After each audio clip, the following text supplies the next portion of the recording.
the truth of these trials, going so far as to grant a full pardon to John Kehoe, the supposed king of the Molly Maguires.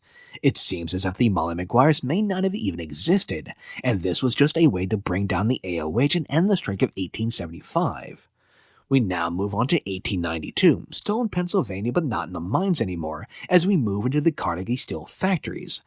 This time, though, it doesn't look like economic troubles could be used as an excuse. Just pure unadulterated greed is to blame for what is to come. I say this because just before the events that led to the Homestead strike, the Carnegie Steel Company was raking in a record $4.5 million in profits, causing Carnegie himself to exclaim, "Was there ever such a business?" The problem seems to be, though, that he wasn't the only one prospering, as the workers in his Homestead mill were paid better than workers in any other mill in the country. Now, for me, I'd be happy. I would be making ridiculous profits even as I was paying my workers more. But for Carnegie and his chairman Henry Frick, this wasn't enough. To them, the Homestead mill could be even more profitable if not for those pesky workers and their union. Luckily for Carnegie and Frick, the union's 3-year contract was coming to an end in 1892, so they demanded pay cuts for 32% of their employees at the Homestead Mill, even though they were making record profits and the workers had actually agreed to take pay cuts 3 years earlier. The subsequent negotiations between management and the workers wasn't really much of a negotiation, as it was more like management demanding that they accept the pay cut. For their part, the union negotiators said they didn't want to strike and were willing to work with management to get this settled. All they asked for was evidence that the pay cut was necessary. Management's response to this simple ask was a clear one. They built a 10-foot-high fence topped with barbed wire around the plant, complete with searchlights and locations for sharpshooters. They also advertised that they were hiring strikebreakers. Carnegie and Frick, you see, had no interest in negotiations, so they were provoking a strike and showing that they were prepared to break it. The majority of the steelworkers then gave them just what they seemed to want as they walked out on the job going on strike. They were also joined on the picket lines by non-steel workers from the town of Homestead. This included Mother Finch, the owner of the local saloon, a white-haired old woman known to carry around a billy club who marched in solidarity with the striking workers because she, like many others, knew that the mill, by replacing these men with cheaper laborers, would force them out of their jobs and their families out of town. It was at this point that word reached the strikers that the Pinkertons were on their way. The Pinkertons, you see, had made a name for themselves in the last 20 years as strikebreakers. Indeed, they had played a role in putting an end to at least 70 strikes. Workers then came to see the Pinkertons as shock troops for the rich. So when word reached Homestead that 300 Pinkertons were making their way by river into town, it sparked fear and anger in the workers. So much so that thousands of workers and their families rushed to the river to confront the Pinkertons as they arrived on 2 boats. Unfortunately for the men on the ships, only a small part of them were regular Pinkerton agents. Most were just temporary hires who had no idea what they were walking into. Now, no one knows who fired the first shots, but nevertheless, a battle broke out between the frightened workers on shore and the invading but often clueless Pinkertons in the boats. By the end of the day, 7 workers and 3 Pinkertons were dead, with the remaining Pinkertons surrendering and their boats burned. This, unfortunately for the workers of the Homestead Mill, spelled the end of their strike, as with the help of the media, who should never be questioned, public sentiment turned against them. The reporters, you see, often sensationalized the events and focused on foreign workers, which was code for anarchists and fears of social upheaval, not to mention just plain old bigotry. As a consequence, the workers' wages shrunk by 1/5, while their work hours increased from 8 to 12. In this way, Carnegie got what he wanted as profits soared to $106 million over the next 9 years. The Pinkertons, for their part, caught some negative public attention for their role in this saga, and after Homestead no longer provided their men as armed guards for strikes.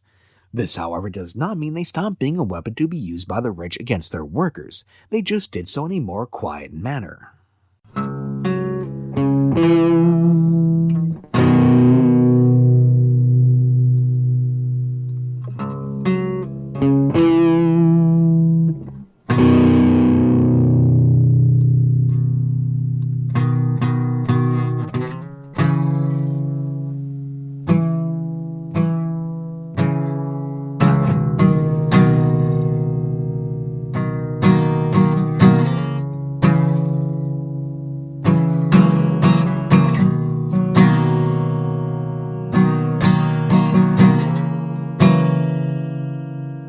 We now come to the Pinkertons as labor spies, doing so probably most infamously during the Colorado labor wars, something that before I started doing this research I had never heard of.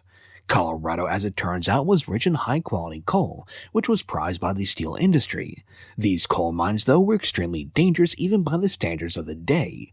From 1884 to 1912, Colorado miners died at nearly double the rate of the national average.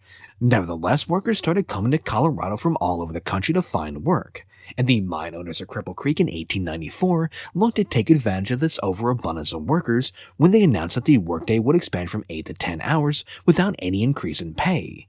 They did offer an alternative, however. You could keep working for the same 8 hours as you had before, you would just get paid less. These laborers, though, belonged to the Western Federation of Miners, and in response to this announcement, they went on strike. The miners from Cripple Creek, however, wouldn't be alone in this fight, as fellow members of the WFM and other mines in solidarity donated 10% of their wages to ensure that the strikers would be fed. For their part, the mine owners sought to end the strike by whatever means necessary, but the populist governor of Colorado at the time, David Waite, would not supply them with any kind of military or police force. So they hired their own, and a small war started brewing with shooting and dynamite explosions on both sides. Now, dynamite explosions may sound weird to you, but remember that these are mine workers who used and probably had easy access to dynamite. Yet, before things could escalate any further, Governor Waite stepped in and helped to negotiate an 8-hour day with a $3 daily wage. This strike then was a success for the workers because they had the governor, if not on their side, he was at least not openly antagonistic to them and clearly in the pocket of the mine owners. Unfortunately for the miners of Colorado, that would not stay true. They also, during the strike, didn't seem to have secret agents within their ranks undermining them, but that too would not always be the case. It started with the election of James Peabody as governor of Colorado, who, unlike Waite, would be more than happy to step in with state militia on behalf of the mine owners and corporations. The legislature also made their position clear on labor issues, as they refused to enact a law enforcing an 8-hour workday despite it being the will of the voters. The second major change came in 1903 when the WFM decided to embrace socialism and decided to become politically active, as they knew they would find no allies with the current government of Colorado under Peabody. And as we still see today in America, just the barest hint of socialism is a boogeyman, especially to those in power. Now, one of the locations where the WFM was able to organize the labor force was in Colorado City, where the ore from Cripple Creek was processed. The mill owners responded to this by hiring a Pinkerton detective named A.H. Crane, also known as Operative Number 5, in his secret messages back to the Pinkerton headquarters in Denver. Crane was able to ingratiate himself so well with his fellow mill workers that he was elected to be the secretary of the union. With Crane in this position, the mill owners had access to all the union's correspondence with the WFM headquarters and a complete list of the union members working in the mills. Charles McNeil, the vice president and general manager of the U.S. Reduction and Refining Company, using this information, tried to strike a crushing blow to the union in 1903 when he fired 23 union members at the same time, basically coming in and telling them that they were being fired because they were part of the union. The workers' response to this was obvious. They went on strike. During the strike, then, Agent Crane wasn't as careful as he needed to be, and his actions, such as taking daily trips to Colorado Springs to talk on the phone, raised the suspicions of his fellow workers. They then broke into his room and found evidence supporting their suspicions. Crane would only be saved from attack by the union leadership, who instead opted to kick him out of the union and send him out of town.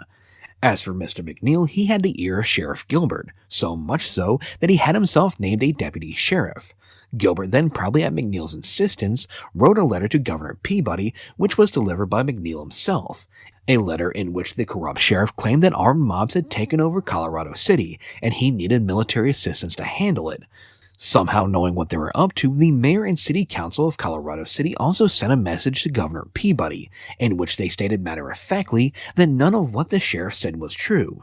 In fact, everything was quiet, and they had no need of the military. Governor Peabody, though, as you might expect, ignored this and sent in the troops, who, when they arrived, pretty quickly made it clear whose interests they were serving, as upon arrival the troops drove away the Union picketers and invaded the Union Hall while they were having a meeting. The WFM responded to this by asking all mines not to sell ore to the mills in Colorado City, with the implication being that they would strike at any mine that continued to do so. Faced with such a threat, Governor Peabody relented and set up a board to arbitrate between the union and McNeil. The agreement that they reached was a recognition of the union, an 8-hour workday, a small increase in pay, and that the fired workers would be rehired. McNeil, though, pretty much broke the agreement immediately, as he demanded that his employees work 10 to 12-hour days, refused to increase their wages, and only rehired the fired workers if they quit the union. With McNeil violating pretty much every part of the agreement, the WFM decided to make a show of their power and called for a strike of all the mines in Cripple Creek to basically cut off the Colorado City mills from the ore that they needed. The mine owners, fearing a prolonged strike thanks to the union's treasury, demanded that Governor Peabody send in the National Guard, and they even agreed to pay for it. I do have to wonder, though, if this was even necessary on their part, as the Pinkertons already had an agent perfectly positioned as treasurer of the union, who not only reported on all union activities ahead of time, but also was ordered by McParland, hero of the Molly Maguire incident and head of the Denver office, to increase the relief payments to the striking miners so as to drain the union's resources at a quicker pace. Meanwhile, Governor Peabody, seemingly not wanting to be seen as the only one responsible for ordering in the National Guard, appointed a committee to decide whether such a drastic move was necessary. A committee in which 2 out of the 3 people he selected to serve on it were already in favor of intervention. Now, the mayor and sheriff of Cripple Creek would both testify before this commission and assure them that there was no need for military intervention. The strike was peaceful and they had things well in hand. Plus, they were confident they could handle anything that would come up. After hearing this testimony, the commission simply ignored it and recommended military intervention to Governor Peabody, as they claimed that a reign of terror existed in the district that the local authorities couldn't handle. Local authorities like those who had explicitly told them that they needed no help and had everything well in hand.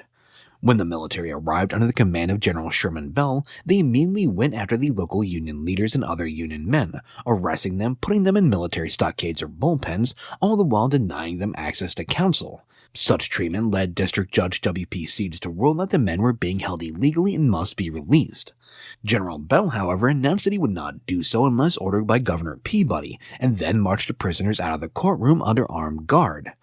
Peabody, though perhaps sensing that things were going too far, ordered the men released. Ignoring the law didn't just stop there, however. You see, when the Victor Daily Record, a local paper, openly criticized the actions of the military, General Bell and Governor Peabody, General Bell and the mine owners did not appreciate this whatsoever, and despite freedom of the press, Bell ordered that the paper be shut down, arresting those responsible. The Record, though, didn't miss a day, as Mrs. Emma Langdon, who was married to one of the linotype operators, upon learning of the military raid, ran down to the offices in the dark and worked the entire night with the help of the business manager to ensure that the paper was ready for the next morning. General Bell, meanwhile, justified all of his actions as being a military necessity. As such, he asserted that he wasn't bound by silly little things like laws. Now, again, nothing had really happened prior to this military intervention. However, what would happen next, at least on the surface, would almost seem to justify the need for General Bell and his heavy-handed tactics, as a potentially disastrous train derailing was narrowly avoided. You see, the spikes that held the rails in place on a local rail line had been removed, something that was sure to cause a disaster, but luckily the train carrying a large number of Union and non-Union men was saved because the conductor received a warning of the dastardly plan and was able to stop the train in time. Company officials were alarmed by this news and immediately alerted General Bell, who quickly arrested 2 men accusing them of trying to wreck train number 51. Luckily for the Union men arrested, those actually responsible were really bad at their job. The men in question were Detectives Scott and Sterling. They were not Pinkertons in this case, but they were still in the employ of the railroad and mine owners. The first problem was the 2 detectives had actually been seen in the act of loosening the rail. You see, a butcher by the name of Victor had been out the night before and had happened across Detective Scott with a piece of steel in hand messing with the rail. Victor had even been able to identify Scott in court by pointing him out. The detective's second mistake was literally asking for advice on how to derail a train. Engineer Rush, who had been on the train and who got the tip to stop it, would testify that a day before the narrowly avoided crash, he had been approached by Detective Scott, who asked him where was the best place to derail the train, a not suspicious question at all.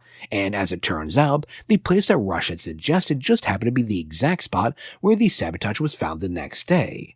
So, these men were not great at their jobs, but they were never arrested for their actions. At the very least, though, the Union men were found not guilty, seeing as how it was obvious they weren't the men responsible.